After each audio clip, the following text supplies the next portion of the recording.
Hi there, boys and girls. Today we're on the unit Regional Integration, and we'll be looking at the topic Factors that Hinder Regional Integration. Now, our objective today is to describe the factors that hinder regional integration. So now let's get right into it. CARICOM member states have made several attempts at integration over the years. While some of these attempts have been successful, others have met upon obstacles that persist to present. The following factors have hindered the integration process in the Caribbean region. Number 1. The absence of a common model or strategy for development. Now, CARICOM member states have pursued different strategies for political and economic development. There are some countries that depend on agriculture, others on tourism, while others may be dependent on tourism, such as Trinidad and Tobago. The fact that the varying countries are placing different emphasis on different strategies suggests that a common policy will never exist. The countries will only be interested in policies that relate to the strategy that they are pursuing.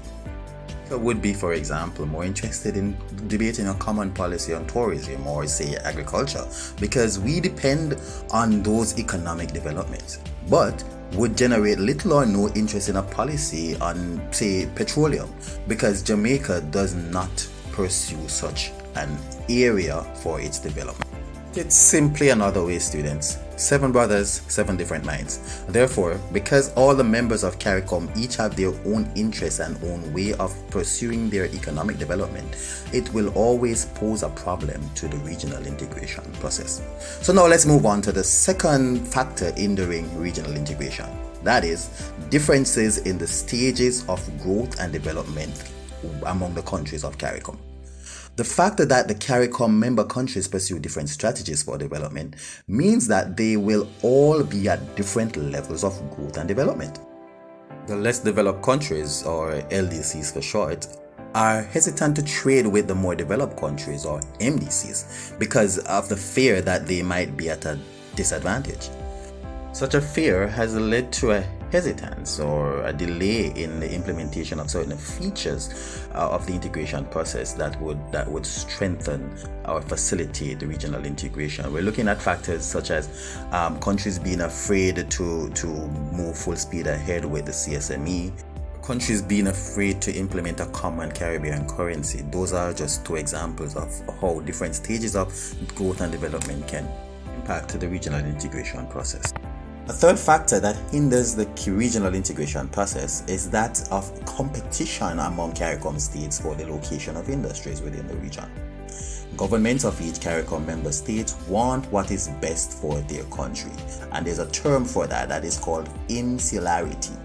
Such aspirations usually leads to competition among countries for the location of new industries.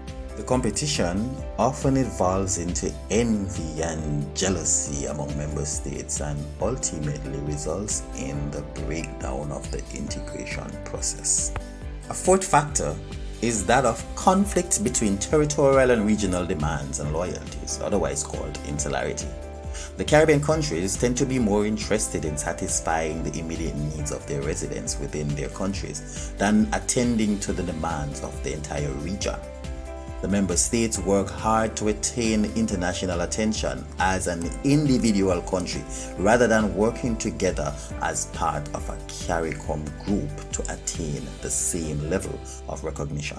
It's difficult for leaders of CARICOM countries to neglect the needs of the individual countries that they lead and then to prioritize the greater needs of a CARICOM group as a whole, and therefore as countries look inwardly towards the development of their own states and economies, insularity then becomes a big problem and a big challenge to regional integration.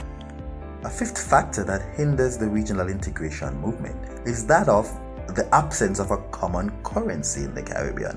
Now, can you imagine, boys and girls, all member states of CARICOM having a common currency where you can go throughout the Caribbean and spend the same? That would be amazing, wouldn't it? Now, the value of money in each CARICOM state is different. There are some member states that do not accept the currency of another. It is in this regard that CARICOM residents traveling throughout the region have to obtain different currencies to go to different countries. Oftentimes, going to Jamaica, you need to get US dollars. Whereas countries in the Eastern Caribbean have developed their own currency, as a region in general, we do not have a common currency. Now, a common currency would help to provide a greater level of integration, wouldn't it? Now, let's look at another factor, that of the unequal distribution of resources. Some member states are blessed with more natural resources than others. Those countries that are abundant in resources, natural resources that is, have utilized the income gained from this wealth for their country's benefit rather than for the regional benefit. And we can look at examples throughout the Caribbean. We can look at Trinidad with its oil. We can look at Jamaica with its bauxite. We can look at Guyana, which has recently discovered petroleum.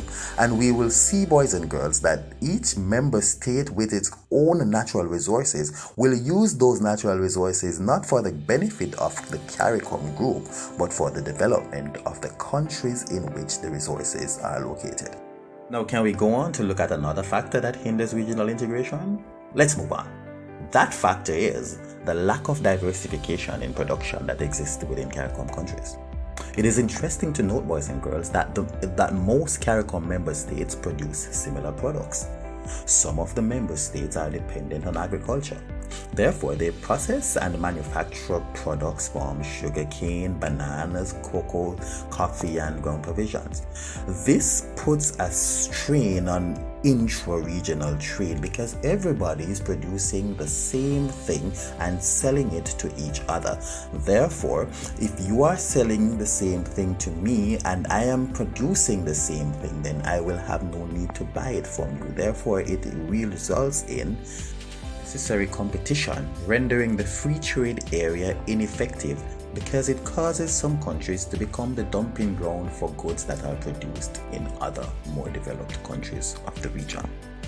A final factor that hinders the regional integration process is that of the influence of transnational corporations. Transnational corporations, or foreign companies, have contributed to some CARICOM member states running afoul of the objectives of CARICOM.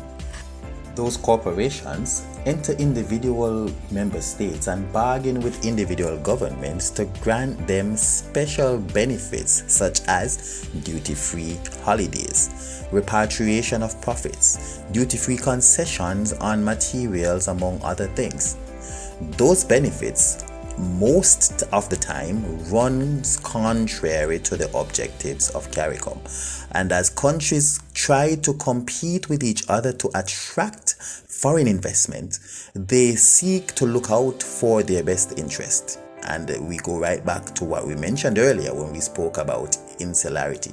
And as insularity increases, the group called CARICOM will be hindered in its development because countries tend to look out for each other rather than look out for the group as a whole.